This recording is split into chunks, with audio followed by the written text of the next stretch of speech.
Okay, dumako na po tayo sa question and answer, mga kapatid. Direct to the point yung tanong. Ako po ay nagpapasalamat sa walang sawang mga taga-subaybay ng pag-aralan natin ministry.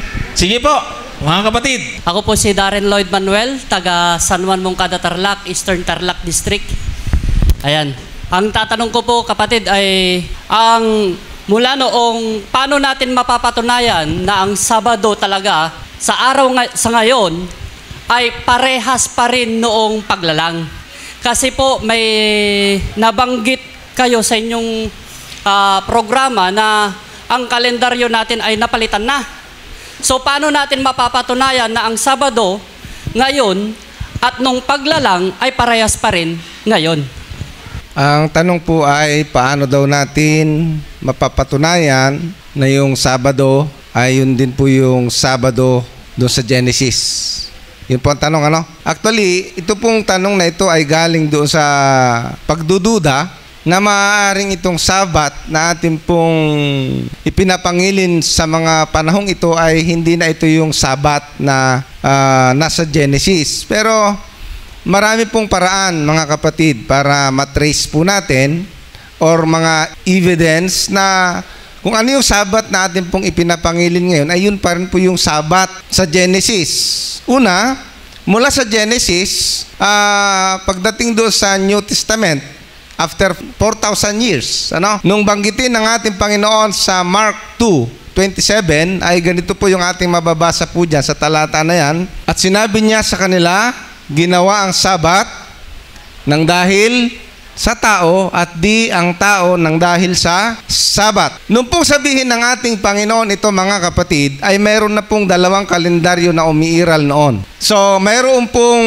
kalendar ang mga Hebreo at mayroon din pong kalendaryo ang mga Romano, mga kapatid. From Julian calendar ay ito po ay naging Gregorian calendar. Ang tanging pagbabago po from Gregorian, mamaya ipapakita ni Brother Johnson, ang tanging pagbabago doon sa Julian to Gregorian ay na-trace po nila na yung days ay kulang na.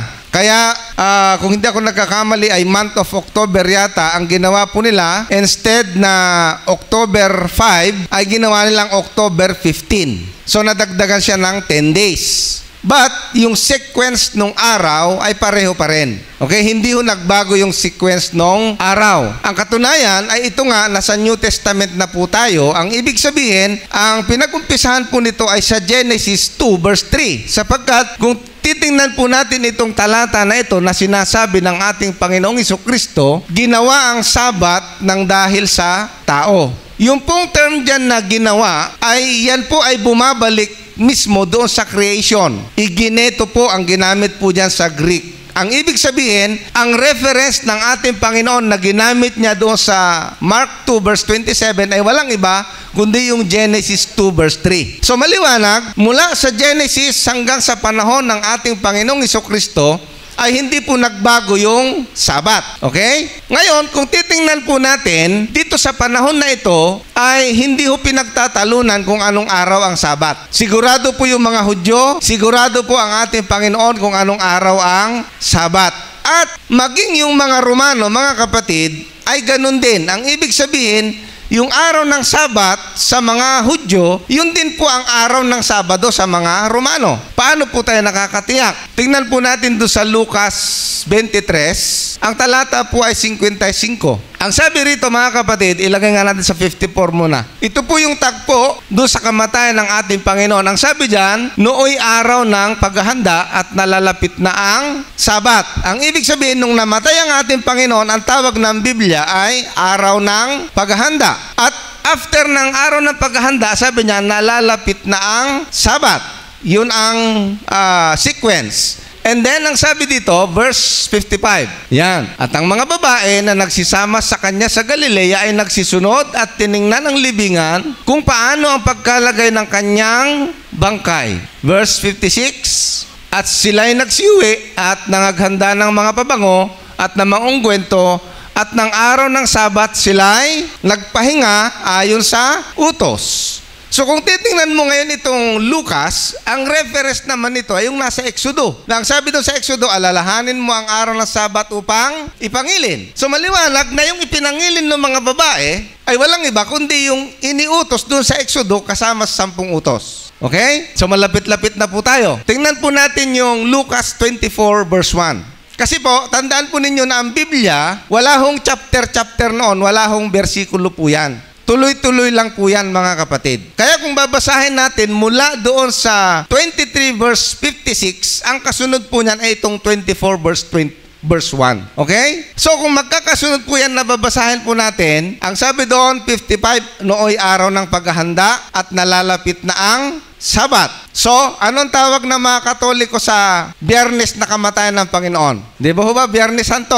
Hanggang ngayon po ba, Biyernes Santo pa rin ang tawag? Sigurado ba sila? Sigurado po sila eh. Kaya nga, dyan kayo magtataka, doon sa Biyernes Santo, sigurado sila. Doon sa Linggo ng Pagkabuhay, sigurado sila. Pero pagdating doon sa Sabat, ay, hindi na tayo sigurado dyan. Parang medyo hindi ibig sabihin, yung standard nila ay nagbabago-bago. Ngayon, kung titingnan natin dyan, sa 24 verse 1, datapat ng unang araw ng sanglinggo, pagka umagang-umaga ay nagsiparoon sila sa libingan na may dalang mga pabango na kanilang inihanda. So dito mga kapatid, ay nakakatiyak po tayo, ebidensya from the Bible, na namatay ang Panginoon Biyernes, nasa libingan siya ng Sabado, at nabuhay siya po ng unang araw ng linggo. Yan po ang biblical evidence. Ngayon, labas po tayo sa Biblia, mga kapatid. Okay? Pag pumunta ka sa dictionary, ang dictionary po ay hindi ginawa ng Adventist. Lalong-lalo na yung mga Webster. Tingnan po ninyo sa dictionary, pag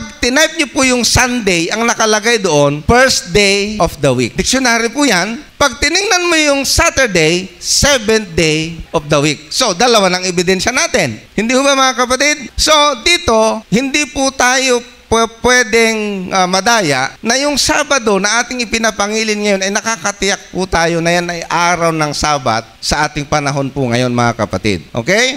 Kasi kung paano po silang nakakatiyak doon sa Sunday as the Eucharist or yung tinatawag nila na Easter Sunday. Alam niyo ho, yung Easter Sunday, napaka-special po yan sa mga Catholic. Kaya nga inilagay po nila doon sa 10 utos nila eh. Mangilin ka kung linggo at pistang pangilin. Punta ho kasi sa mga simbahan. Mababasa niyo po yan yung pangatlong utos, hindi ho alalahan mo ang araw ng Sabat ang mababasa dyan. Ang mababasa po dyan ay mangilin ka kung linggo at pistang pangilin. Mahalaga po sa kanila yan. Kaya nga ang tanong, kung hindi sila sigurado sa Sabado ngayon na araw ng Sabat na ikapito, ay hindi rin sila sigurado kung linggo nga yung pagkabuhay. Pero nakikita naman natin, sigurado po sila doon, mga kapatid. So kung sigurado yung Biyernes, ilagay nga natin doon sa ASND yung Lucas 23 verse 54. O tingnan po ninyo. Maganda itong ang salita ng Diyos. O tingnan po ninyo. Biyernes noon. Ang liwanag nung namatay ang Panginoon, Biyernes. Anong kasunod na araw ng Biyernes? Sabado.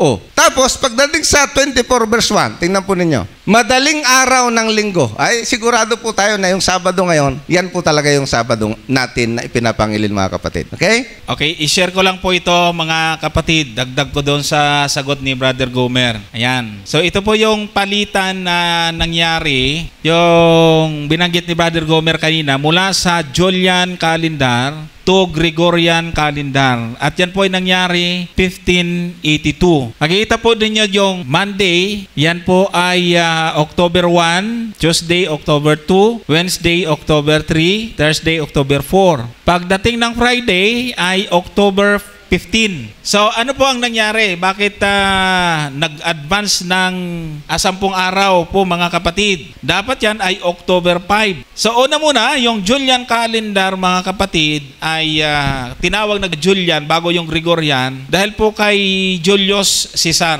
At ito po ay ginagamit ng Roman calendar noong 45 BC pa hanggang sa panahon ng Roma, mga kapatid. Ngayon, bakit nagkaroon ng pagbabago? Kasi sa pag-aaral ng mga astronomers, mga kapatid, yung isang taon, meron tayong 365.25 days.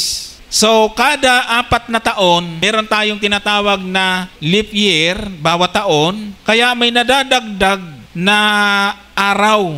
Kaya meron sa kalendaryo po natin, iba-iba po yung may 28, tapos may 31. Tinatawag po natin yung leap year. Merong sa tagal ng panahon, mga kapatid, kung nung kino-compute nila ay merong 15 minutes na error nagpagkukulang bawat taon. Bawat taon ay nagkakaroon ng kakulangan na 11 minuto. Ayan. Kaya pagdating sa panahon ni Pope Gregory noong 1582, ay ina-advance niya, kaya nagkaroon ng tinatawag na Gregorian calendar, at yung Friday sa halip na October 5 ay ginawang October 15 kasi yung kulang nasa 11 minuto sa bawat taon ay lumaki na ng lumaki. Kaya noong 1582, ang kanila pong tinitingnan ay umabot na sa 10 araw yung laki ng kulang. Kaya ginawa po nila ay hinabol nila yung kulang, at yun po yung Gregorian calendar. Subalit, mga kapatid, makikita po ninyo, wala hong naapektuhan sa araw, hindi po nagkapalit-palit ang weekly cycle. Kaya nga, sabi ni Brother Gomer kanina, mali na sabihin ng iba na hindi na tayo sigurado sa araw ng Sabat ngayon. Kasi sila rin ang hindi papayag, dahil kung hindi na sigurado ng ikapitong araw ang Sabat, ay pati linggo nila, hindi na rin sila sigurado. Problema ngayon, yung Biyernes Santo. Bakit sigurado naman yung mga Katoliko? So, yan po ay, mga kapatid, tinatawag pong mga palusot. Palusot po yan. So, paglilipat sa Gregorian, pati sa iba't ibang bansa ay nagkaroon din po ito ng adjustment, no? Sa Spain, Italy, Poland, Portugal, lalo na yung mga Katolikong majority na Katoliko ang denomination sa lugar na yon na majority. Sa Germany, na Netherlands, Switzerland ay mga Protestant na po ito. Pero wala po silang naging problema. Ibig sabihin, wala pong tala sa kasaysayan na nagkaroon ng kalituhan yung pagkakasunod-sunod o yung tinatawag na weekly cycle. Kaya sigurado po tayo na yung ikapitong araw noon ay yun pa rin ang ikapitong araw ngayon. Wala hong naging problema, mga kapatid. So, yan lang po. At next question tayo. Hello. Happy Sabat po. Ako po si Julius Estonelo, kaanib po ng San Juan Adventist Church, Moncada, Tarlac, Eastern Tarlac District. Ang aking pong tanong ay dito po sa aklat ni Daniel. Sabi dito sa chapter 2, verse 6, ito ay reward na ibibigay ng hari sa makakapagbigay ng kahulugan sa panaginip. At ito yung kanyang ibibigay. You shall receive of me gift and rewards and a great honor. And then, verse 3, chapter 3, verse 2. At ito na nga, dahil naibigay na yung kahulugan ng panaginip ay ang Haring Nebuchadnezzar ay tinawag ang lahat sa buong nasasakupan ng province. Ang sino mang hindi yuyuko sa golden statue ay itatapon sa apoy. Now, dito sa verse 12 hanggang sa mga susunod na ay makikita dito sa verse 12 ng chapter 3 na si Shadrach, Meshach, and Abednego hindi yumuko. At kaya naman there are certain Jews whom thou hast set over the affairs and they serve not my gods. So ibig sabihin, hindi sila yumuko. At alam natin po yung kwento. Ang tanong ko po dito ay dalawa. Nasaan po si Daniel sa kwento na to sa chapter na ito? And the second question is, kaya ba wala si Daniel doon sa tatlo ay hindi siya yumuko sa image? Kasi malamang kasama si Daniel doon dahil ipinatawag nga lahat eh. Yun lang po. Thank you. So ang tanong natin, nasaan ba tong Daniel na to? Bakit hindi na... O nga, nasaan ba si Daniel na yon? So, nasaan si Daniel? Bakit nga ay nawawala? Oh, Brother Daniel, where are you? So, tandaan po natin, mga kapatid, ibubuod muna natin yung istorya. Doon sa chapter 2 kasi, in-interpret ni Daniel. So, kung titingnan natin, si Daniel doon ay nakakulong din, di ba? Pinatawag lang eh. Na merong pwede mag-interpret kasi bihag po din sila noong panahong iyon. Ang utos, mga kapatid, doon sa chapter 2 ay patayin lahat ng matatalino kasi walang nakapag-interpret. Pero naibigay ni Daniel yung interpretation. Ngayon, dito sa Daniel 3, yung tatlo ang nababanggit, no? So, may utos na yumukod o sumaludo doon sa ribulto. Tapos yung tumanggi, yung tatlo. Bakit hindi po nababanggit si Daniel? Alam natin, niligtas po sila ng Panginoon. O, si Daniel ay hindi nababanggit. So, ayon po sa aklat ni William C., isa pong magaling nating historian at magaling mag-interpret ng prophecy sa Daniel. At sabi din po ng ating ilang mga Adventist scholar, ay malamang sa chapter 3 kasi na-recognize na siya ng hari ay merong misyon na pinagapagawa sa kanya ang hari sa labas ng kaharian. Mga kapatid, yan po yung ilan sa nabasa ko na binabanggit sa aklat ni William C. Kung andoon si Daniel sa loob, bakit may ganoong pananaw? Kasi kung wala sa labas ng kaharian si Daniel that time, ay siguradong hindi rin siya yuyuko. At hindi siya makakalampas doon sa mga kalaban na minamanmanan sila. Kaya malaki ang possibility na itong si Daniel ay hindi nakita nung panahon nang nagyuyukod sila dahil nga na-appreciate na siya ng hari sa panahong iyon. Kaya malaki nga ang posibilidad na si Daniel ay nasa labas ng kaharian nung time na yon. Itinatala itong chapter 3. So, meron siyang opisyal na ginagawa sa labas ng kaharian ng Babylonia. Ganoon pa man, hindi nangangahulugang si Daniel ay naging pabaya sa kanyang mga kaibigan. Actually, yung mga panalangin ni Daniel at ng kanyang mga kaibigan, kahit na hindi sila magkakasama sa isang lugar, ay pari-pareho silang nasumpungang tapat at nananampalataya at nananalangin sa ating Panginoon. So, mahirap maghanap ng talata, pero na-remind sa akin at naalala ko na doon sa aklat ni William C. na Daniel, meron siyang aklat na Daniel, ay meron siyang nabanggit po tungkol sa panahong iyon na nagkaroon ng misyon si Daniel sa labas ng Babylonia nung panahon na ang kanyang mga kaibigan ay nahuli at na hindi yumuyukod. Kasi nga, kung nandun siya, siguradong hindi siya yuyukod. Unfair naman. O bakit si Daniel exempted? Tapos yung tatlo. Kaya yun ang talaga nakikita lang pinakamalaking possibility. Brother Gomer. Yun na yun mga kapatid. Kasi nga, narrative, wala po tayong mababasa kung nasaan si Daniel. Pero definitely, alam po natin na ano man ang dahilan bakit wala siya doon or kung nandun man siya, ang isa sa natitiyak po natin ay kung halimbawa man na nandun siya sa crowd, ay siguradong hindi siya yuyuko. Kaya nga, ang tanong ay nasaan po siya? Ayun ang hindi ko alam. Kasi mahirap kasi kung minsan hanapin natin yung wala eh. Di ba? Wala hong nakalagay sa Bible. Kaya nga, yung mga nag-aaral ng Bible, of course, nag-iisip din sila, nasaan kaya siya? Una nga, naisip nila, kasi nga doon sa binasa doon sa Daniel 2, nung naipaliwanag niya yung panaginip ng hari, na-promote siya. So, maaaring dahil doon sa kanyang promotion, ay hindi siya inoblige ng hari na sumama pa doon sa crowd. Maaaring nung binatingting, ibig sabihin, kanya-kanyang maaaring nung binatingting yung trompeta, ay nandun din si Daniel, nakatayo din doon sa harapan at isa po siya sa, maaaring ganon. Kasi nga, mataas yung position niya.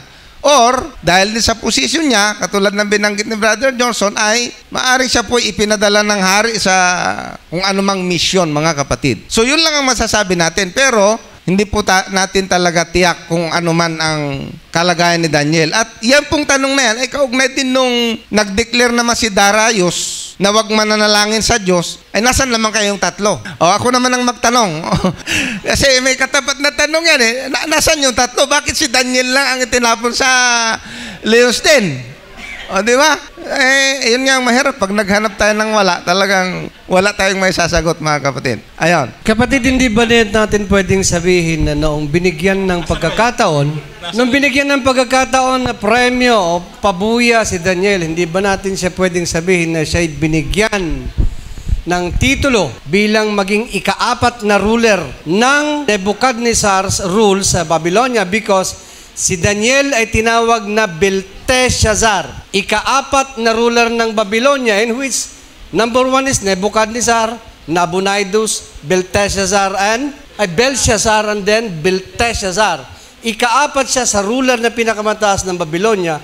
Hindi ba yun ang pwedeng sabihing isagot? Wala kasi tayong malinaw. Kaya wala namang connection yan sa ating doktrina kung tutusin. Yan ay mga pwede nating interpretation. Pero tingnan po ninyo sa pagkakasunod-sunod, actually yung inaalok na posisyon ng hari, basahin nga natin yung chapter 2 verse 46 to 48 ng Daniel. Na magkagayoy ang haring Nabucodonosor ay nagpatira pa at sumamba kay Daniel at nag-utos na sila'y maghandog ng alay at ng may masarap na amoy sa kanya. So, yung pong sinabi sumamba dito ay humanga, sumaludo, parang ganon. Hindi naman worship ang ibig sabihin. Na-convert nga si Nebuchadnezzar di ba? Dahil sa ginawa ni Daniel. 47. Ang hari ay sumagot kay Daniel at nagsabi, sa katotohanan ang inyong Diyos ay Diyos ng mga Diyos at Panginoon ng mga hari at tagapagpahayag ng mga lihim. Yamang ikaw ay nakapagpahayag ng lihim na ito. 48. Na magkagayoy, pinadakila ng hari si Daniel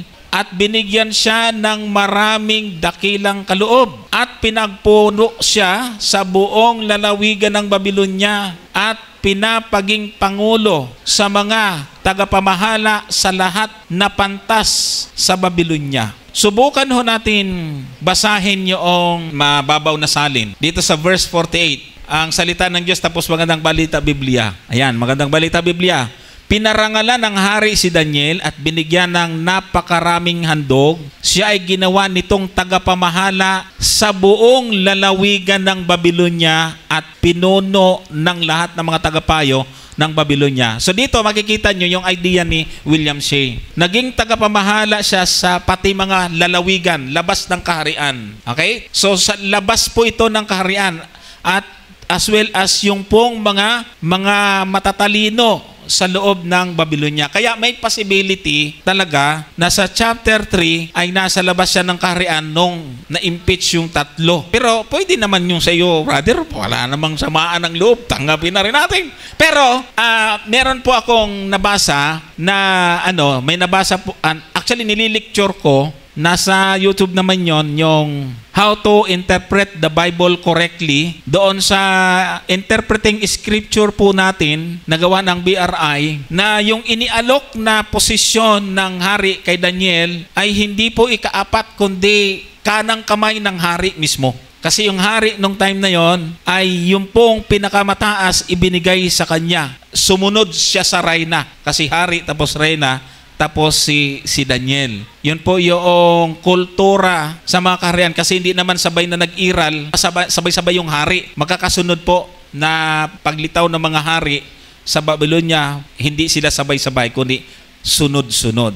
So ito po yung isa sa nakikita pong ginamit na dahilan para masabi po natin na talagang siya po ay possible na wala po doon. Kaya maaaring wala siya sa lungsod ng Babylonia ng panahon bilang gobernador ng lalawigan. Sabi po dyan, sa chapter 2 verse 48, maaaring siya ay nasa ibang bahagi ng empire. Ayan. Kung i-check ko din po ito mga kapatid, pero ito po yung lumalabas po na ito yung naaalala ko po doon sa panabasa kong aklat ni William C. Okay. Christian John Hernandez po ng Alcala SDA Church.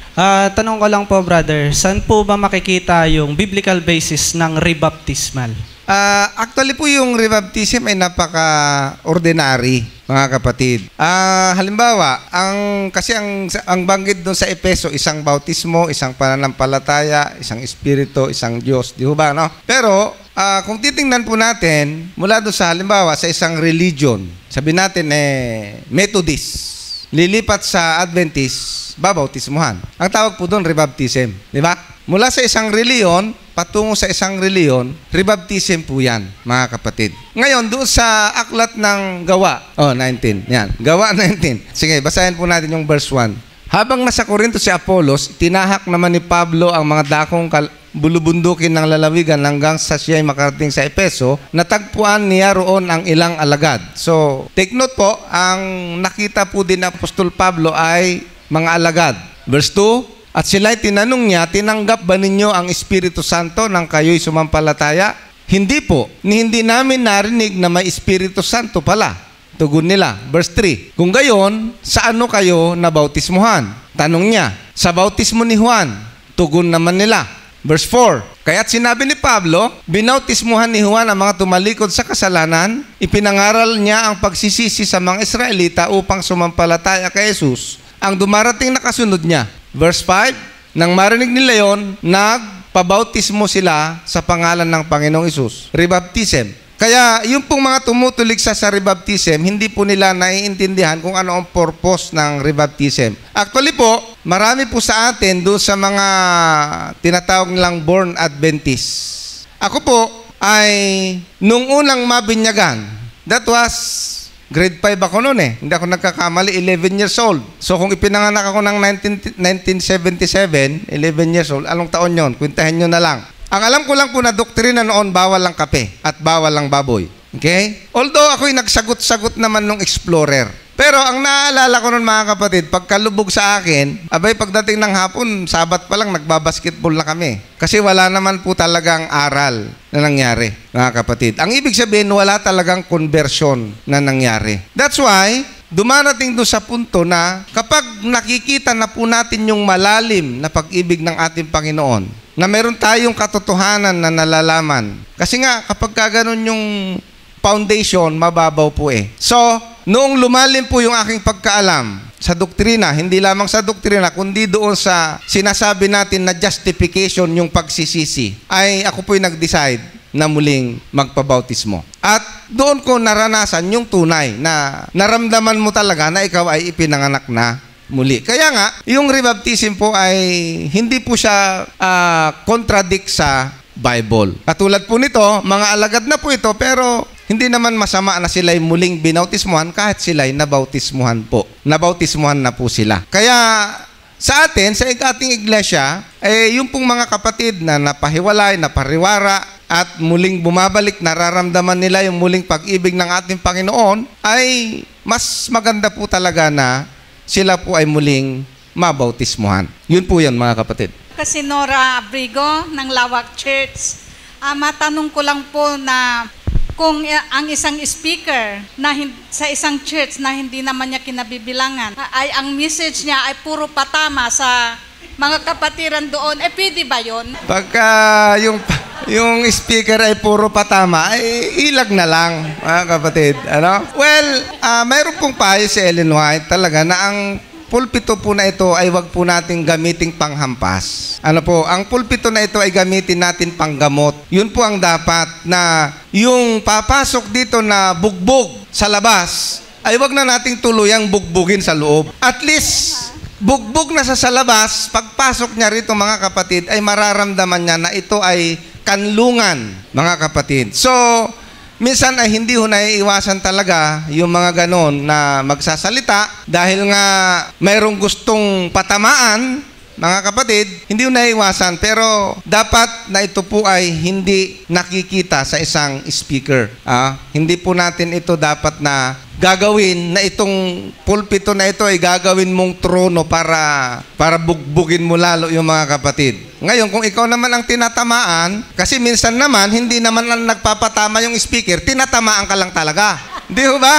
Baka naman yung speaker ay wala namang intensyon na patamaan ka, kaya lang tinamaan ka talaga. O, di ba? O, yun na. Kaya nga, pag sinasabi kong pag ikaw ang tinatamaan, ilag ka lang ng konti, tapos medyo kung tinamaan ka po talaga, ang sabi nga ang salita ng Diyos talaga po ay matalas. Kung wala naman pong intensyon yung speaker na ikaw ay tirahin at tinamaan ka, abay, good for you. Para at least kahit papaano, yung banal na espiritu ay gumagawa at mayroong room. Ika nga, may pagkakataon na itama natin yung ating sarili, yung ating relasyon sa ating Panginoon, kapatid. Happy Sabbath po sa ating lahat. Remedios Reyno from Alcala Church po. Kaninang umaga, nakikinig ako doon sa mga nabanggit ni Brother Johnson. May nabanggit siya na kailangan maging maingat sa mga maging bisita, pagpasok at magbigay ng mensahe sa loob ng church. At nabanggit din niya na ano man ang mangyari, at makapag-encounter kami ng ganitong bagay, tumingin lang kami sa taas at iyon yung kanyang graphics kanina mula sa taas na kinabibilangan doon sa iba-iba. Napansin ko, yung Seventh-day Adventist, may mga nakalagay doon. Yung iba, walang das. Yung sa atin, 7th day, may das bago day. Yung iba din, nandun yung 7th-day Adventist, nandun yung First Day, Advent Church, Church of God. So dito, doon pa lang, napapansin ko po na mahirap para sa amin na makuha lahat yung kailangan naming tignan upang alamin yung mga pumapasok dito. Narinig ko din na yung pagkakaroon ng interpretation, doon din yung nagsimula yung pagkawatak-watak, di pagkakaintindihan. Ang tanong ko lang, brothers, ay marami kaming nagiging bisita. Ang kailangan lang namin, ano ba yung pinaka mahalagang dapat naming tignan sa mga bisitang dumarating upang makita namin yung talagang pagkakakilanlan. Kasi tama yung mga nabanggit nyo na may mga reform or ano man, pero ang binabanggit, Diyos pa rin. So, ang ask ko lang po, ano ba kung magbigay lang po sana kayo ng mga kahalagahan upang makita namin agad kung ano yung pagkakakilanlan ng mga nasa labas o yung mga tao na tatayo po dito sa aming church po. Ayan, napakahalaga po yung tanong mga kapatid. Napakahirap nga naman ma-identify at hindi alam kung yung pong na-invite na speaker ay tama ang kanyang mga sasabihin sa panahon ng kanyang pagsasalita o hindi. So, ang maipapayo ko po sa ganan mga kapatid, meron man tayong district pastor, kung meron kayong i-invite na mga katulad po namin, kasi ganito yan sa ibang probinsya, sa Visayas at Mindanao, may mga invitation sa amin, pero hindi po kami basta nakakarating kung walang clearance mula po sa communication ng mission na nakakasakop sa amin. Kaya nga doon po nagkaroon ng problema nung meron po kaming mga kapwa, manggagawa, mga evangelist din katulad namin, nahihingian ng clearance mula sa communication department or sa Sabbath School Department man yan ng mission, at hindi lang yon ay pati sa district pastor. Halimbawa, district pastor namin, kailangan meron kaming clearance na kami ay pwede ngang iimbitahan. Sobrang safe po at walang makakalusot na magsasalita o speaker na makakatayo at makakapag-impluwensya sa ating iglesia. Mas maganda talaga ilapit sa pastor. Sa totoo lang, napakahirap na ma-inject sa atin yung maling doktrina, maling interpretation. Pag ang isa nahawahan ng mali, yan ay kakalat sa ibang mga kapatid. So, yun po yun. Mahalaga mga kapatid. Ang ganda ng ating ngayon kasi meron na po tayong AWR, meron na tayong Hope Channel. Pero nakakalusot pa rin kung tutusin. Meron din pong mga church na ayaw na makinig sa pastor. Yun ang problema hindi, basta huwag na natin sabihin kay pastor. I-invite natin yan. Ayun, iba yung tinuro. Ngayon, mas maganda po yun talaga, mga kapatid. Lalo na pag mga fellowship, mas maganda po yung idala natin sa pastor. At kung duda tayo, kayo, ay mas maganda. May clearance, lalo na pagka malaking gathering. Brother Gomer. Okay. Well, katulad ng binanggit ni Brother Johnson, marami po tayong ginagawang ay mga para mapigilan yung mga pumapasok na ganun. Kasi nga, hindi maiwasan minsan na mayroon pong nakakalusot sapagkat yun naman po kasi ay nakahula talaga, mga kapatid. Ang sabi doon sa 2 Pedro 2 ay ganito po yung ating mababasa. Kaya ito po ay hindi po pwedeng hindi matupad. 2:1. Noong una, sabi ni Apostol Pedro, may mga huwad na propetang lumitaw sa Israel. Yan. At ang sabi niya, gayon din naman, may darating sa gitna ninyo na mga huwad na guro. lihim silang magtuturo ng mga maling aral na ang dulot ay kapahamakan. Kaya nga mga kapatid, kapag naka-encounter po kayo ng mga aral na tila baga bago, sa halip na yan po ay i-entertain ninyo sa sarili ninyo na hindi po kayo magtatanong, ang pinakamabuting gawin po talaga magtanong. Huwag po tayong mahihiya na itanong, mga kapatid. At kung meron naman kayong resources na pag-aralan, ngayon po ay napakadali ng mag-aral eh. Meron na pong AI, ang daming resources para hindi na po tayo maligaw, mga kapatid. Kasi nga, ang nangyayari po kasi dyan, ang sistema naman, dahil hindi na sila mapayagan magsalita sa pulpito, nakikihalubelo sila. Hindi nga nagsasalita sa pulpito. Pero, meron siyang kinakaibigan. Ang kinakaibigan niya, diakono. Tapos pag magkaibigan na sila, yun na, ano na siya ng mga aral. Nangyayari po yan. Hindi mo namamalayan, yung diakono, anti-trinitarian na pala, hindi alam ng church. Kasi in-entertain niya yung aral. At hindi siya nagtanong. Yun po ang delikado mga kapatid, na kapag may narinig ka na aral na para bagang iba, abay ang pinakamagandang gagawin po natin, magtanong po tayo. Kaya nga meron po tayong pastor eh. Ang problema, kapag kayong kapatid ay walang tiwala sa pastor, yun ang problema. Di ba? At ang tingin niya mas magaling siya kaysa sa pastor, mas delikado na naman yun. Di ba? Doon pa lang sa attitude na ganon, talagang wala na kumbaga, ang pupuntahan talaga nun kapahamakan. Yun po ang nakikita ko mga kapatid. Kasi doon sa church na inaatinan ko sa Fairview, mayroon pong isang elder doon na kaibigan ko.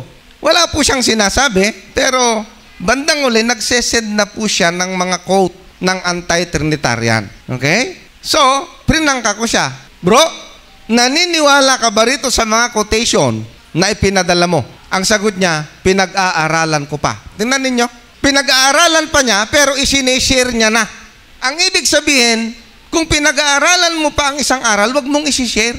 Kasi hindi mo pa napag-aaralan eh. Ikaw nga hindi mo pa napag-aaralan, pero isi-share mo na. So hindi ka na nag-aaral noon, naniniwala ka na, mga kapatid. Yan po yung napakadelikado. Ngayon, mabuti na lang sa akin niya ipinasa dahil iniisip niya makukuha niya ako. At mula doon mga kapatid, ako po ay gumawa ng lecture tungkol sa banal na espiritu kasi nga yan po yung yung mga anti-trinitarian, yung Holy Spirit. So napilitan po ako mag-aral, pag-aralan yung Holy Spirit at inilecture ko sa church. At sa awa ng Panginoon mga kapatid, ay hindi, kumbaga, yung pabalik ko na sana siya ay napabalik po natin. Hindi lamang po yung nagsasalita sa pulpito mga kapatid, ang iingatan po ninyo. No? Kasi kung yun lang ang iingatan ninyo, hindi nyo alam yung nandyan sa nakikihalubilo pala, may daladalang ibang aral. Kaya nga tayo, ang sabi ni Apostol Pablo sa Efeso, tingnan po ninyo sa 4. Basahin po natin yung talatang 12. Tingnan mo yung 11. Tingnan po ninyo, sabi niya dyan. At pinagkalooban niya ang mga iba na maging mga apostol, ang mga iba'y propeta, ang iba'y ebanghilista, at ang iba'y pastor at mga guro. Verse 12. Sa ikasasakdal ng mga banal, sa gawaing paglilingkod, sa ikatitibay ng katawan ni Kristo. Tandaan po ninyo mga kapatid, ang ating iglesia ay kumpleto sa kaloob. Hindi po tayo kulang sa kaloob. Actually, kung reference lang ang pag-uusapan, mayroon po tayong mga Bible scholar. Mayroon po tayong BRI. Kaya wag ho kayong maniniwala doon sa papasok dyan at magtuturo ng iba, tapos pag binasa mo sa fundamental beliefs, wala. Ay delikado po yan. Kaya nga, ang purpose nitong mga kaloob na ito mga kapatid, para patibayin ang bawat isa sa atin. Ang sabi dyan, sa ikasasakdal ng mga banal. Tapos, verse 13, hanggang sa abutin nating lahat ang pagkakaisa ng pananampalataya at ang pagkakilala sa anak ng Diyos, hanggang sa lubos na paglaki ng tao, hanggang sa sukat ng pangangatawan ng kapuspusan ni Kristo. And verse 14, upang tayo'y huwag nang maging mga bata pa na napapahapay dito't doon at dinadala sa magkabi-kabila ng lahat ng hangin ng aral sa pamamagitan ng mga daya ng tao.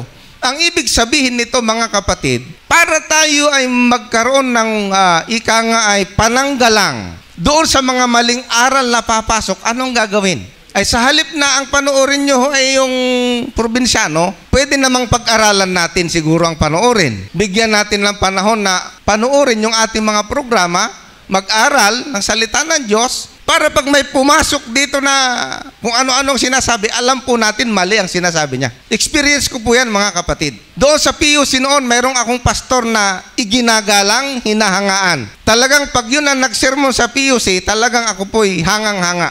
Naging presidente ng conference, pero nung huli kong mamit, anti-Trinitarian. Siya ang speaker. Tuwang-tuwa ako, mga kapatid. Wow! Yung pastor na hinahangaan kong speaker. Kaya lang, nung nagsasalita na, iba na ang sinasabi. So after nung kanyang salita, nung divine, pagkatapos ng kain ay na-approach ko, Pastor, hinahangaan ko po kayo nung ako'y nasa PUC. Pero ako'y nagulumihan na sa inyong mensahe. Tama ho ba na ang inyong mensahe ay si Kristo at ang Holy Spirit ay iisa lang? Kinonfirm niya, mga kapatid. Yes. Si Jesus Christ daw at yung Holy Spirit isa lang. Nung kinonfirm niya, nagtanong na ako. Pwede ho bang magtanong kahit isa lang? Nung nagtanong ako, gamit kong isang talata, ang sagot niya sa akin, huwag na tayong mag-usap, may alam ka naman pala. So, hindi ho ibig sabihin, mga kapatid, na porke pastor, hindi ho yan garanti na ang sasabihin niya ay tamang doktrina. Ang garanti para malaman mo na tamang doktrina ang sasabihin niya, dapat alam mo kung ano yung tamang doktrina. Amen? Yun po ang dapat nating gawin. Mag-aral po tayo. Huwag po nating pabayaan yung ating Bible study, yung pag-aaral po natin. Yun ang pinaka magandang pamamaraan para mapigilan ang pagpasok ng maling doktrina, mga kapatid. Meron lang po akong ipapakita ditong mga quotation ni Mrs. White kung paano hindi natin mapipigilan yung paglitaw ng mga pumapasok sa church na may iba-ibang interpretation. Kasi karamihan din po sa kanila. Actually, ito yung dahilan ko bakit ko sinulat itong libro na ito. Pagharap sa mga tumalikod, meron po kasing libro nung araw si Pastor Plauta na ang title ay Pagharap sa Tumalikod. Kaso lang ay wala nang natirang kopya. Sabi ko, Pastor, asa na yung libro mo? Tandaan si Pastor Plauta, sabi niya, wala na tayong wala na yung kopya, hindi na malaman. Ay ako itong tuwa noon. Nagkataon na nakita ko po yung libro na malamang yun ang kanyang pinagbatayan. Lalo na ngayon, meron na po tayong internet, yung Encyclopedia of Seventh-day Adventist, lahat ng gusto mong itanong nandun, sasagutin ka. Kaya gumawa ko po ako ng libro, kaya lang mas modernized po siya. Mas makabago yung approach niya at ito po ay history ng mga umalis sa Adventist at lalo na yung 4 na malaking grupong reform, yung ISDARM, IMS at Davidian. Ito palang 3 ang mas malaki. Yung ibang maliliit na grupo nandito rin. Pero nag-concentrate po ako doon sa 3 iyon at kung ano ang dahilan ng kanilang pag-alis. Ngayon, gusto kong i-share po dito, mga kapatid, ang papaanong ginagamit yung deception by using Ellen White writings.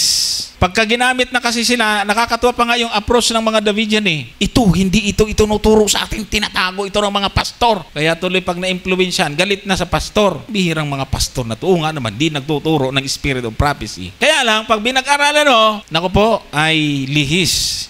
Kaya sabi po ni Mrs. White, TM 42, it will be found that those who bear false messages will not have high sense of honor and integrity. They will deceive the people and mix up with their error, the testimonies of Sister White, and use her name to give influence to their work. They make such selection from the testimonies as they think they can twist to support their position. Ayan. So, ito ikang mga tao ay nagdadala ng huwad na mensahe. Walang mga integridad at hindi kagalang-galang. Ininiligaw yung mga kapatid sa iglesia. Ginagamit yung sulat ni Mrs. White sa pagitan ng pagbabasa ng mga ito.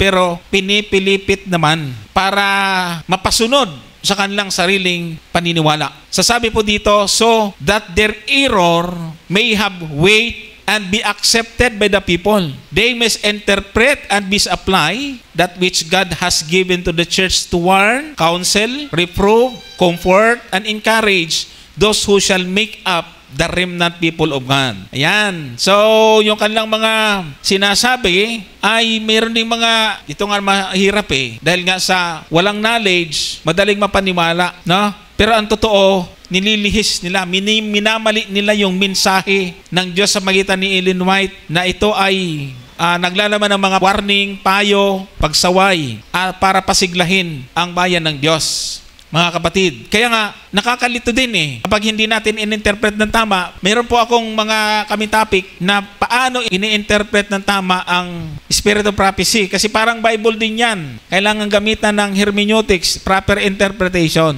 Kasi pag hindi, lalabas parang magkakontra din yung sulat ni Mrs. White. At ang sabi pa po dito, those who receive the testimonies as the message of God will be helped and blessed thereby. But those who take them in parts simply to support sound theory or idea of their own, to vindicate themselves in a course of error. So, si Ellen White ay isa sa pinagpala at ginamit ng Panginoon para pangalagaan ang kanyang iglesia. Subalit yung mga gumagamit ng kanyang mga sulat na paputol-putol kung saan-saan, pagdodugtong-dugtongin para masuportahan yung kanilang paniniwala, ay magiging sumpa at malaking pagkakamali ito, mga kapatid. Kaya nga ang babala niya, when men arise claiming to have a message from God, but instead of warring against the principalities and powers of the rulers of the darkness of this world, they form a hollow square and turn the weapons of warfare against the church militant. Be afraid of them credentials. God has not given them any such burden of labor. They would tear down that which God would restore by the Laodicean message. So, pagka may dumating daw na mga lilitaw, at sasabihin na sila ang may dala ng tunay na mensahe na mula sa Diyos, subalit madali namang mahalata ang mga ginagawa nila sa halip na mangaral sa labas ay sa loob. Kaya nga sabi, instead of warring against the principalities and powers and the rulers of darkness of this world, they form a hollow square and turn the weapons of warfare against the church militant. Sa halip na ang armas itutok sa mga kalaban, doon tinututok sa mga kapatid. Kumbaga, sa halip na mangaral doon sa labas, sinisira ang mga nasa loob. Pinapahina, tinitear down yung mga kapatid na nasa loob ng iglesia. At ito po ay talagang nangyayari, mga kapatid. Kaya nga sabi niya, there are little companies continually arising who believe that God is only with the very few, the very scattered, and their influence is to tear down and scatter that which God's servant built up. Yan. So, merong mga patuloy na lumilitaw. Pero hindi talaga sila nag-grow. Ang nakakatuwa nito, meron pa talagang lumilitaw. Mag-isa lang siya, pero ang tibay, ang lakas ng loob. So, makikita po natin, saktong-sakto yung sinasabi ni Mrs. White dito, Restless mind who want to be seeing and believing something new continually are constantly rising. Some in one place and some in another. Tama talaga Nagkalat. Meron dito, meron doon, meron sa Palawan, sa Mindanao, sa Cebu, o kung saan-saan po. Baka sa Bulacan, meron din. Some in one place and some in another. All doing a special work for the enemy. Yun lang. Busy. Pero trabaho ng kaaway. Yet, claiming to have the truth. Siyempre, kaya ang nakakahikayat. Ito ang liwanag. Kailangan natin ituro sa iglesia. Kaya nga ako po ay hindi ko po talaga ugali na magsermon na puro sulat ni Mrs. White yung gagamitin ko, dahil ayaw ni Mrs. White ng ganon. Gusto niya Biblia at Biblia lamang. Pero sila na mga nagpapanggap, halos di na gumagamit ng Bible. Pansin niyo mga kapatid? They stand separate from the people whom God is leading out and prospering, and through whom He is to do His great work. Kaya nga yung mga nagpapanggap ay may nagpapakilala, Adventist, o saan ka miyembro, ay di man maituro. Mahirap mga kapatid. May karugtong pa. They are continually expressing their fears that the body of Sabbath keeper are becoming like the world. Yan di ba yung akusasyon? Wala na. Wala na daw po sa ayos yung church. Hindi na po ito ang tunay na bayan ng Diyos nung una. Sabi ganon.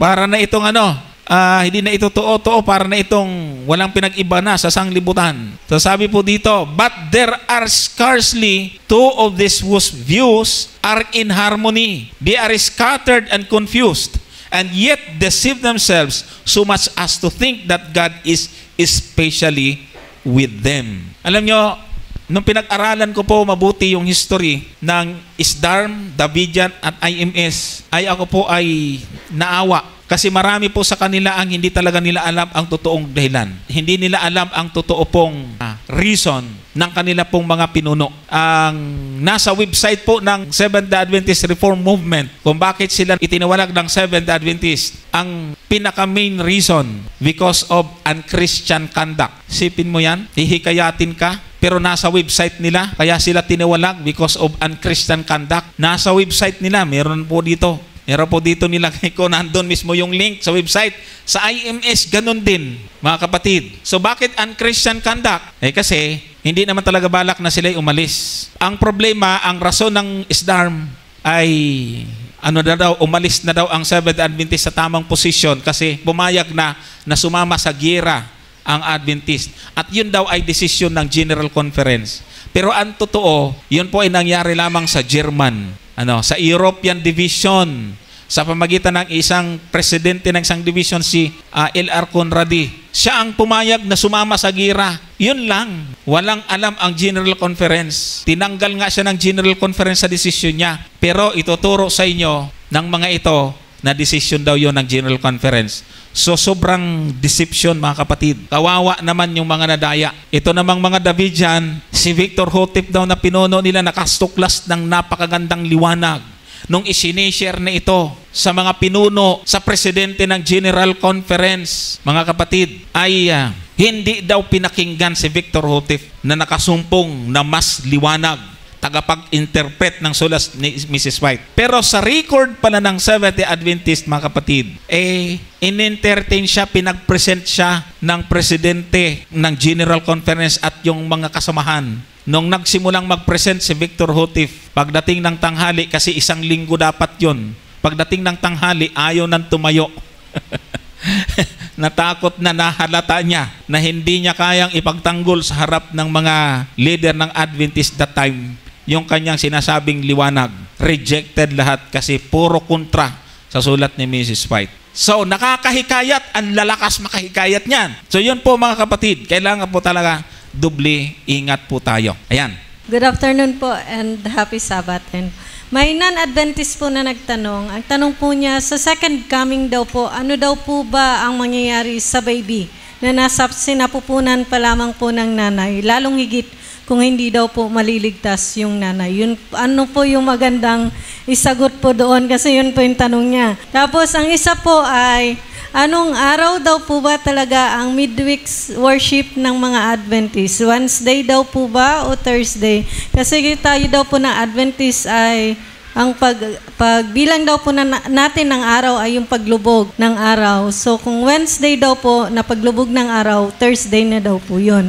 Pero kung Wednesday daw po, di dapat daw po sana Martes, paglubog po ng araw tayo nag-midweek worship. So ano po yung magandang pagpapaliwanag po doon sa kanya? Salamat po. Yung pong doon muna ako sa huli. May mga na-encounter na kaming tanong, mga kapatid, na problema sila mali talaga midweek Hindi naman kalagitnaan ng sanglinggo yung Miyerkules. Ay gusto talaga niya isintro. Talagang hati. Aba, hindi ko pa na-check kung anong oras talaga papatak yung gitnain mo talaga. Kung hindi man gitnain, ay parang lumalabas yan ng Huwebes na. Mga kapatid, minsan, ginagawa nating major yung minor at yung minor nagiging major. Yan po ang programa nating midweek, Vesper, Sabbath School, AY. Wala ho sa Biblia yan. Hanap nga kayo ng Sabbath School sa Biblia. Vesper, midweek, prayer meeting, promotional, Sabbath School lesson. Wala. Hindi lahat natin kailangan hanapin yun sa Bible. Yan yung tinatawag po nating operational doctrine ng church. Ang church na ang nagpo-programa. Hindi man yan eksaktong-eksakto. Yung iba naman hindi Wednesday.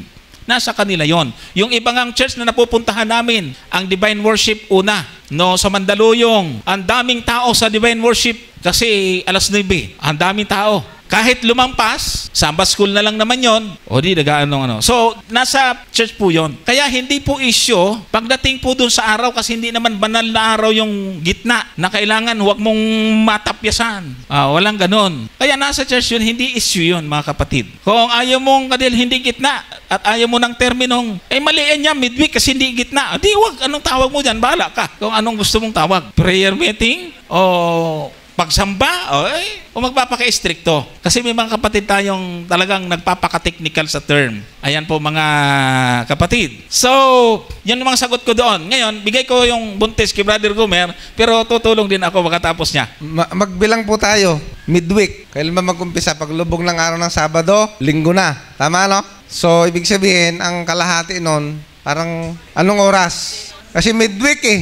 Kaya nga, mahirap mga kapatid na magpaka-stricto doon sa termino na siguro tinawag lang po natin midweek kasi nga, kung titingnan mo, Linggo, Lunes, Martes, Huwebes, Biyernes, Sabado. Nasa gitna po talaga yung Miyerkules naman eh. Tama naman eh. Di ba? Ngayon, kung i-apply natin yung paglubog ng araw, ay yung pong paglubog ng araw, ina-apply po natin sa Sabat. Hindi naman po doon sa mga prayer meeting, sa mga pagtitipon na ating ginagawa. So, lagyan lang natin ng midweek dahil nga sa Miyerkules siya pumatak, talagang nasa gitna naman siya ng linggo yung midweek. Pero hindi naman strictly ay talagang midweek kasi wala naman pong doktrina na yung prayer meeting ay gawin mo exactly doon sa kalahati ng Pwede naman yon. Siguro, para doon sa mga, mayroon bang natitisod sa word na midweek? Wag naman kayong matisod dyan sa word na midweek. Kung dyan sa midweek lang na word, hindi ka maliligtas, kawawa ka naman. Hindi ho ba? Kasi meron pong kapatid talaga nakipagtalo sa amin ni Brother Johnson. Hindi ho ba? Hindi, ang midweek ganito. Kasi ito yung pinagkasundoan ng church Bakit natin, kumbaga wala namang, ano bang malalabag nating kasalanan o kautusan? Ano bang magiging kasalanan natin kung mag-prayer meeting tayo ng Miyerkules, ang tawag natin midweek? Wala naman, no? Naalala ko tuloy yung sa Mindoro noon, yung kanta na si Noe gumawa ng arka. Dati ho noon, mayroon pang karugtong yun Sagwan, sagwan, alon-alon. Aywan ko kung, di ba meron? Sagwan, sagwan, alon-alon. Abay siguro yung ministro na ngayon, si walang maipuntos doon sa doktrina, ayun, yun ang tinanong tuloy. Saan mo nabasa sa Biblia na ang arka may sagwan? Kaya mula noon, tinanggal na yung sagwan-sagwan. Tama ka naman di ba? So, pwede naman nating baguhin, pero wala namang kasalanan kung lagyan natin ng sagwan yung arko. Ngayon doon sa mga baby, actually mga kapatid, ito ay napakahirap na issue. Kasi maraming mga sagot tungkol sa mga babies. Kaya lang ako rin mga kapatid ay hindi ko rin masatisfy yung sarili ko doon sa mga sagot tungkol sa babies. Mayroong mga binanggit si Ellen White, hindi ko na matandaan kung saan, pero may mga binanggit po siya. Pero ganun pa man, ang sabi sa Mateo, ang kaharian ng langit ay para sa mga bata.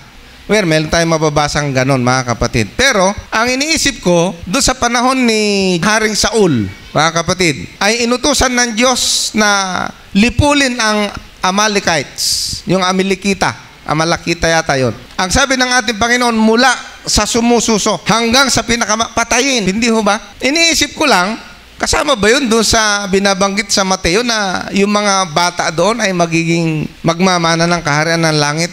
Yung mga sanggol na ginunaw doon sa panahon ni Noah. So napakarami pong question pagdating sa mga ganitong bagay mga kapatid. At hindi po ako makakita ng ika nga ay yung sagot na talagang makakasatisfy doon sa tanong. Okay? Kasi kahit anong isagot mo sa tanong na ito, ay talagang mayroong question na babangon. Napakarami, kumbaga magpapatong-patong po yan na tanong mga kapatid. At mayroon din sinabi si Ellen White na yung kaligtasan ng bata ay nakasalalay sa magulang.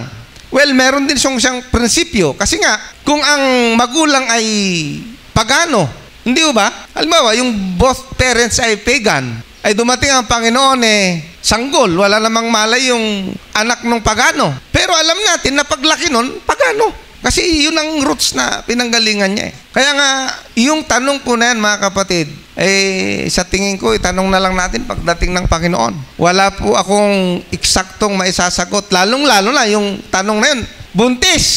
Okay, madaling sagutin yun kung yung nanay maliligtas. Ibig sabihin sa langit merong midwife. Kasi doon manganganak sa langit yun. Ang mahirap ay kung yung nanay ay hindi maliligtas pa. Ano mangyayari doon sa baby? Ano yun? Uoperahan? Para mailabas yung baby? Ano? Meron po ang nabasa na yung mga babies na hindi maliligtas, hindi ko na matanda kung saan ito mga kapatid, ay hindi man sila maliligtas pero hindi nila mararanasan yung ay yung suffering. Wala po silang suffering na mararanasan. Ibig sabihin, only that, hindi lang sila makakarating sa langit. Pero ganun pa man, sabi ko nga, yung tanong po na yan ay napakahirap pong sagutin. At kung magkakaroon ng development do sa ating sagot, siguro next time. Mahirap po talaga sagutin yun kasi walang malinaw na binabanggit ang Biblia. Meron ako, binasa ko sa sulat ni Mrs. White, ginamit din niya yung pinakitang binasa ni Brother Gomer kay na tungkol doon sa ating Panginoon nung pinalapit niya yung mga malit na bata. Kaya lang yun, bata na yun. Pero yung tinatanong kasi, nasa tiyan, nasa sinapupunan.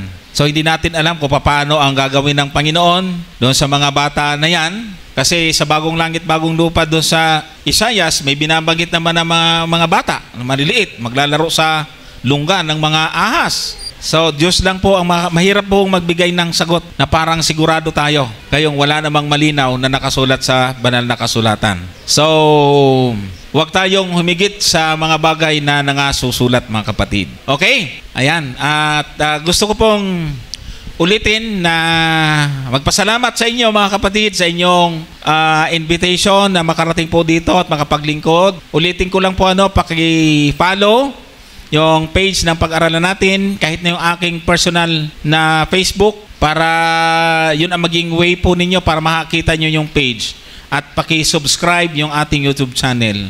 Thank you po.